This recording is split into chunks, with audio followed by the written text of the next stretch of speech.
Welcome back to the Grenadier Podcast, Real Estate Uncovered.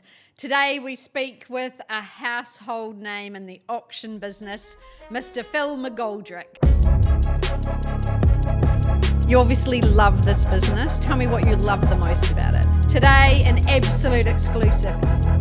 Welcome back to the Grenadier Podcast, Real Estate Uncovered. Phil, introduce yourself to us and let us know what you do, your role in the real estate industry.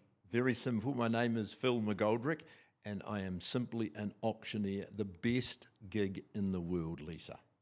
I think I know a little bit about what you're talking about, but give us an overview of the auction process here in Christchurch. Well, I think we're very lucky in Christchurch because Christchurch is a very mature auction marketplace. And that hasn't happened overnight. I came to Christchurch in 1994, and at that time we probably did less than 5% of our business by the auction method. If you look now, we're doing well over 50%, and that's great maturity. And the thing about it is, it's now an accepted and acceptable way of doing business. The public are comfortable with it. Not always loving it, but they know that it's a great way to buy and sell real estate. And also, we've got the professionals, accountants and lawyers and people like that are right behind the methodology as well. So very little resistance to auction as a method of selling. It's an amazing amount of growth over that period, isn't it? And obviously it's, as you say, become part of an accepted method. And in fact, we have some buyers requesting that they really only want to go to auction properties. Absolutely. Not the sealed envelopes and things like that. Let's bring it out in the open. Let's make it transparent. Let's make it really fair. And that is one of the great things about auction. It's extremely transparent. People can see what's happening. They can engage and involve themselves as much or as little as they like. Yeah, absolutely. What would be some key advantages though for our sellers? Why would we recommend sellers go to auction? Lots of reasons. I mean, we know that an auction sale is cash and unconditional. Hammer falls, property is definitely sold, and owners can move on. No lingering worries or doubts, is it going to confirm or whatever. I think, Lisa, what it does, it sort of compresses what can take months into 3 or 4 weeks, and that's a good thing for owners as well. Is there added pressure? Probably, but just because of that compression. Owners set the terms. So when they say, we want to move on a certain date, well, that's the contract settlement date. Yes. And I think for owners, it really does test the market and show owners what their property is truly worth. Because, as I say, before 1994, I think so many people used to undersell their properties, and this is a way of guaranteeing you're not underselling. Hey, there's always the possible of a premium, and we've had lots of those in the auction room lately, where 2 or 3 people come to the auction room absolutely intent on buying that home, and the forces of competition take them to levels that we didn't think possible. We see those stunning results every week in the auction rooms, even in a balanced market where you think, there's not that same emotion, but once they're in that auction room and they've mentally pictured living there, you just don't know what can be achieved. And that's the key thing. They've mentally pictured themselves living there. I say to owners, you will engage with cash and unconditional buyers who are already emotionally and mentally living in your home. And there's something, when someone else wants the same thing you want, there's something magical that happens, isn't there? It's called kids in big bodies. Yeah. They want it, I want it more. Yeah. I want it more, they want it more. And even from a buyer's point of view, you do feel like if someone else sees value there, why shouldn't I? Don't you? It's that affirming that value. Well, I always say that is the assurance of value.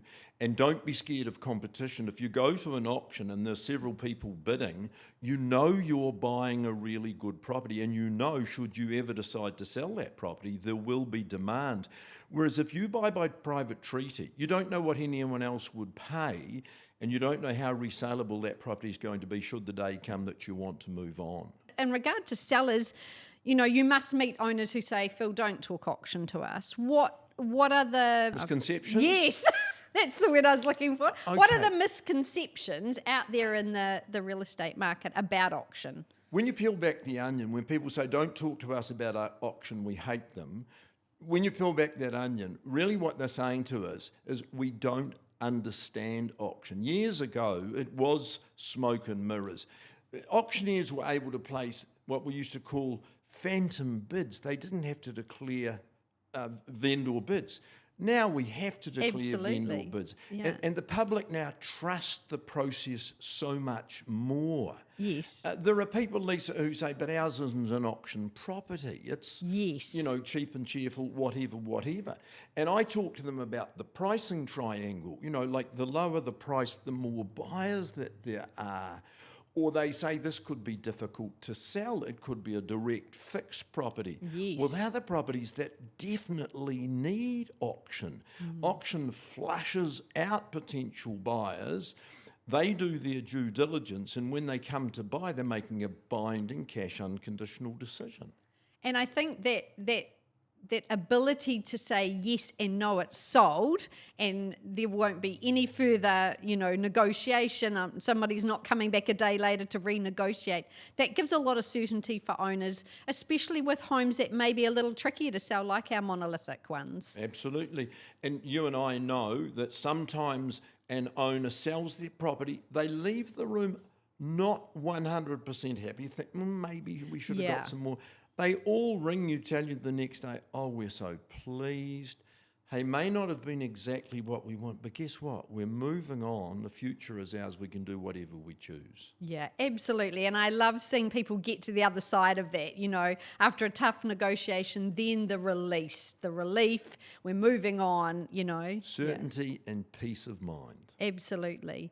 And I think, when we go to do reserve sets, you mentioned it does condense that time frame on the market. Usually after 3.5 weeks on the market in an intense marketing campaign, our owners, are ready for a sale, aren't they? They don't want to be on there for prolonged periods of time. It's not a pleasant process, really, is it? Although they're engaged with lovely consultants, but they'd rather get on with their life and keep moving. Yeah. But that's another good thing about the auction process, is how involved owners become. It's a real team effort. Very much. You work so much more closely with your consultant. You have so much more say in the process with your consultant. And not only do you get the consultant, they get lovely people like you as the auctioneer, often get the manager, one and two are the same sometimes. Yes. So it's a great team effort. It's just not you as the owner and your consultant who you'll see from time to time. You're involved in a very structured, organised program. For owners, much easier to organise their lives in an auction program than just hoping that something is going to happen. Are there any specific things you would say to buyers about preparing for auction and why they should look at auction properties? Well, the number one reason they should look at auction properties is the best properties go to auction. Yes, that's and for I sure. hear people say, oh, I'd never buy at auction. And I say, well, that's a shame, because the best properties will be going to auction. If you want something that's less magnificent, go and buy them sort of style. But I also say to them, look, make sure you do due diligence, and that is provided by the consultant. We give them everything that they need to make good decisions. Yes. Get some experience with auctions, go to auction rooms, engage a very, very good consultant to help and work with you, because they've been through the process many, many times before. And always when you go to auction, have a plan. Yes. Okay? Yes. Know what your limits are. Know that if that limit is reached, is there perhaps a little bit more, because you don't want to die wondering. You don't want to be going through what we describe as the underbidder's lament the next day. I shoulda, coulda, woulda. Should have, I wish I had have, because it's too late. Yes, you've got to go with a bit of fighting fund, maybe. You certainly do, but a plan is really, really important. Yes. But the other reason I encourage buyers is, if I was going to buy a property, I'd like to have limited competition. And you and I know that sometimes the competition in the auction room can be very, very limited. Yes. And auction is the domain of people who can and will bid unconditionally. Lots can, but still won't. Yes. So that limits your competition as well. Yes. And you also know, Lisa, that when you go to the auction room, you're going to engage with owners who are very motivated. We know that the owners that we represent every Thursday are motivated. Yes. Because they've done so much work in preparation, and usually they have spent quite a lot of money in marketing to make sure they reach the whole marketplace. So as a buyer, I'd always prefer to engage with a seriously motivated seller rather than one who's saying, well, if I get my Maybe, money, I'll yeah. move on. If I don't, I'll just stay here forever. I think that's a really great point, Phil. And I think for buyers, being able to get those instant decisions made, you know, even if the negotiation is 30 minutes, you are going to find out whether you've bought a home or not. And we hear about offers going round and round for weeks on end, and these buyers are getting strung out, wondering, have we bought a house or not? One thing that baffles me is when people come to an auction and you as the auctioneer ask for an opening bid, and sometimes people are reluctant. And I always think this, just put a bid in. Yes. Because you may then be the very first person on the planet to find out what an owner is looking for. You may be the very first person who is able to start a negotiation with that owner. It's a brilliant opportunity. Absolutely. Yeah. Open the book and let's find out. And buyers need to know that it's actually quite a flexible process as well. Yes. Owners set the terms, but owners, I find, are very, very amenable. For example, if you've got a 1 month settlement date and you take a buyer along and says, look, I can only settle in 6 weeks' time, would that work? 99% of owners said, absolutely fine. You cash your unconditional. The settlement date really doesn't matter that much. So it can be very flexible. Yes, and I think it's important that buyers know they're able to ask these questions of owners ahead of time and dealing with good quality agents who will help them prepare well. That's the key. You know, whether you're selling by auction or buying by auction, engage with a real professional. Yes. Do your research. Yes. What's the agent's experience with auction? Because that's really important. Auction done well is magnificent. Auction done badly can be a disaster.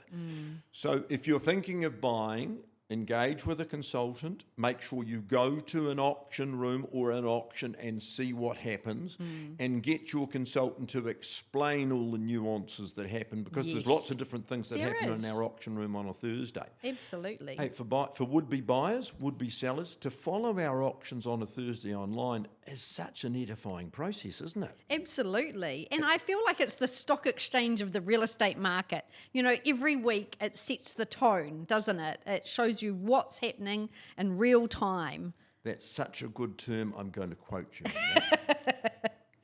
Do you have any additional tips for people out there when they're considering participating in the real estate market?